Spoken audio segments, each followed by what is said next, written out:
Hello, ഇന്ന് നമ്മൾ എല്ലാവരും കൂടെ ഒരു യാത്രയിലാണ് കേട്ടോ. വേറെ ഇങ്ങോട്ടുമല്ല, നമ്മുടെ വല്യമ്മേൻ്റെ വീട്ടിലോട്ട് പോവുകയാണ്. മുക്കത്താണ് വല്യമ്മേൻ്റെ വീട്. അബിയേട്ടൻ ജോർദാനിൽ നിന്ന് വന്നതുകൊണ്ട് അബിയേട്ടനും കൂടെ കാണാനായിട്ടാണ് നമ്മൾ പോണത്. അല്ലാതെ ഞങ്ങൾ ഇടയ്ക്ക് പോവലൊക്കെ ഉണ്ട് കേട്ടോ. അപ്പം അബിയേട്ടനെ കരുതി പോണതാണ് കേട്ടോ. അപ്പോൾ എല്ലാവരും കൂടെ പോകാമെന്ന് പ്ലാൻ ചെയ്തു. അങ്ങനെ അച്ഛ കടയൊക്കെ അടച്ച് ഞങ്ങൾ നേരെ മുക്കത്തോട്ട് പോവുകയാണ് കേട്ടോ. അവിടെ വല്യച്ഛൻ വല്യമ്മയും അമ്മവും മാത്രമാണ് കേട്ടോ ഉള്ളത്. അങ്ങനെ എൻ്റെ വീഡിയോയ്ക്കൊക്കെ തന്നിട്ടുണ്ട്, താങ്ക് യു. സായമ്മ അതിൻ്റെ ഇടയിൽ അവൾക്ക് വണ്ടി കയറിയിട്ടുണ്ട്. പാട്ട് നിർബന്ധമായ കാര്യമാണ്. അവൾക്ക് ഇഷ്ടപ്പെട്ട കുറച്ച് പാട്ടുകളുണ്ട്, അതൊക്കെ വെച്ച് കൊടുക്കണം. അതൊക്കെ വെച്ച് കൊടുത്തു. അതിൻ്റെ ഇടയ്ക്ക് നമുക്ക് വേറെ പാട്ടും കേൾക്കണമല്ലോ.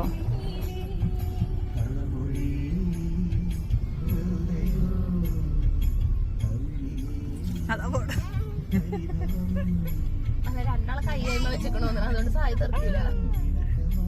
മേത്ത് വെച്ച് തേക്കണ ചോളി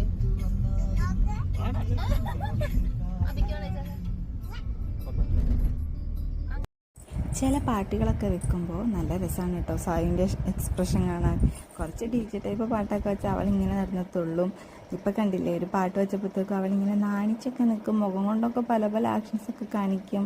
അങ്ങനത്തെ കഴിവൊക്കെ ഉണ്ട് കേട്ടോ എൻ്റെ കുട്ടിക്ക്. അപ്പോഴത്തേക്കും അതാ അച്ഛൻ കൊച്ചുമോൾ ഇരുന്ന ഭയങ്കര കളിയാണ്. എന്തൊക്കെ കാട്ടിയാലും അച്ഛൻ അങ്ങനെ ഇരുന്നോളും. പിന്നെ സായിനെ ചീത്ത പറയുകയോ ഒന്നുമില്ല. സായി ഉപദ്രവിക്കുകയൊക്കെ ചെയ്യും കേട്ടോ, എന്നാലും ഒന്നും പറയില്ല. നമ്മൾ അബിയേട്ടൻ്റെ വണ്ടിയും കൊണ്ടാണ് പോണത്. നമ്മുടെ വണ്ടി AC കംപ്ലൈൻ്റ് ആയതുകൊണ്ട് ഇപ്പം ചൂടല്ലേ, AC ഇല്ലാതെ എങ്ങനെയാണ് പോവുക. അപ്പം അബിയേട്ടൻ്റെ വണ്ടിയിൽ ഇങ്ങനെ കൃഷ്ണനെയും നക്കിലിയൊക്കെ കാണാം. ഇനി കുറച്ച് നേരം അബിയേട്ടൻ ഡ്രൈവ് ചെയ്യട്ടെ, ഏട്ടൻ ബാക്കോട്ട് ഇരിക്കട്ടെ എന്നും പറഞ്ഞ് അബിയേട്ടൻ ഡ്രൈവ് ചെയ്യാൻ പോയി. പിന്നെ ഞങ്ങൾ നേരെ മുക്കമെത്തി. ഞങ്ങൾ നേരെ അങ്ങോട്ടേക്ക് കൊണ്ടുപോകാനുള്ള സാധനങ്ങളൊക്കെ മേടിക്കാൻ കയറിയതാണ്. ഞാൻ ഈ വോയിസ് ഓവർ കൊടുക്കുമ്പോൾ ഫാനിൻ്റെ സൗണ്ടും പിന്നെ എൻ്റെ കള്ളകാന്താരിൻ്റെ സൗണ്ടും അവളുടെ കൊലുസിൻ്റെ സൗണ്ടും ഒക്കെ ചിലപ്പോൾ കേട്ടേക്കാം കേട്ടോ, ക്ഷമിച്ച് കളയണേ. അങ്ങനെ ഞങ്ങൾ അവിടെ എത്തി. വലിയ ഫ്രണ്ടിൽ തന്നെ ഉണ്ടായിരുന്നു. പിന്നെ അമ്മ വന്നു.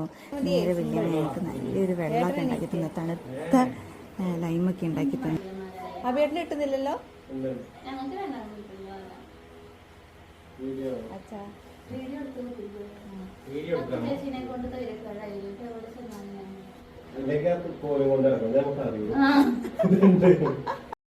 നമ്മൾ ചെല്ലുന്ന പ്രമാണിച്ച് വലിയച്ഛൻ വലിയമ്മയും കൂടെ നല്ല അടിപൊളി ബിരിയാണിയൊക്കെ സെറ്റാക്കി വെച്ചിട്ടുണ്ടായിരുന്നു കേട്ടോ. നല്ല ടേസ്റ്റ് ആയിരുന്നു കേട്ടോ. അങ്ങനെ ഞാൻ വീഡിയോ എടുക്കുന്ന കണ്ടപ്പോഴത്തേക്കും സായ്മയ്ക്ക് ബിരിയാണി കാണണമെന്ന് പറഞ്ഞിട്ട് അമ്മൂനെ മടിയിൽ കയറി ഇരുന്നിട്ട് സായ്മ ബിരിയാണി കാണുകയാണ് കേട്ടോ. കാണുക മാത്രമല്ല അവൾ കുറച്ച് കഴിക്കുകയും ചെയ്തു. അങ്ങനെ അവൾക്കൊക്കെ കൊടുത്തതിന് ശേഷം ഞാനും കഴിക്കാനിരുന്നു. നല്ല സൂപ്പർ ബിരിയാണി ആയിരുന്നു കേട്ടോ. അപ്പം ഇതിൻ്റെ ബാക്കി അടുത്ത പാർട്ടായിട്ടിടാം. ഒക്കെപ്പാടെ ഇടുമ്പം വീഡിയോ ലോങ് ആയിപ്പോകും. അപ്പോൾ അടുത്തതിൽ കാണാം. Okay, bye, Tata.